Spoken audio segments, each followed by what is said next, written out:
Here are 3 4-foot by 8-foot assembled raised beds. These are, again, 4 feet width, 8-foot length, which I recommend.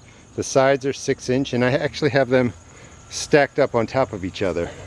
In theory, depending on what you want for your area, you could build a raised bed that has 18-inch sides like this one, or you could remove, see if I can do this, you can remove one of the tops and just drop it down. This would be your standard 4-foot by 8-foot bed. This is what I'm going to use. You could keep one 12 inches high, but you have some freedom to design the a different kind of raised bed depending on your garden needs. Again, if you're in a colder area, I'm in Maryland, so I'm not so worried about the soil warming up. But if you're in a colder area, you could go with 12-inch sides, and the soil inside this frame bed here would heat up quicker in the colder areas. You could go as high as 18 inches. If you have back issues or bending issues, you can make a higher raised bed. Or you could just do your standard 6-inch raised bed sides. These were going to go into my garden. I'm going to replace some of my old garden.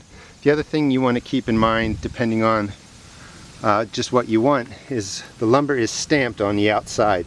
If you don't want that showing, make sure you put your lumber stamps towards the inside of your garden framed bed box so the soil covers it. The other thing that I just wanted to mention real quick is I had my 8-foot sections of lumber cut at Lowe's, or actually at Home Depot, and they didn't cut them perfectly. So I thought I was going to have 6 4-foot pieces. I ended up with a 1/2 inch variation on some of the pieces.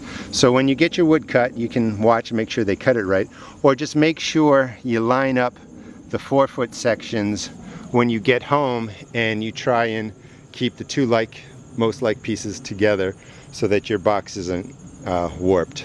And it's okay, nothing has to be perfect with these frame beds.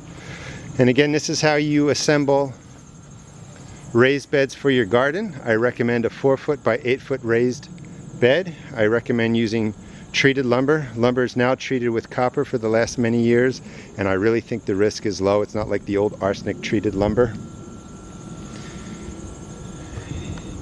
And I think, just a quick recap, the reason that you want to make it 4 foot wide is so that when you reach in with your hand from any side of the frame, you can reach the center of your garden. You'll never have to walk in the center of this bed. The soil will stay loose. You can plant tomatoes and peppers and all your vegetables usually much closer together and still get a great yield out of the garden. If you enjoyed this video, please check out my blog at www.therustedgarden.blogspot.com, and please check out my YouTube video channel. I now have over 80 garden videos. Thanks.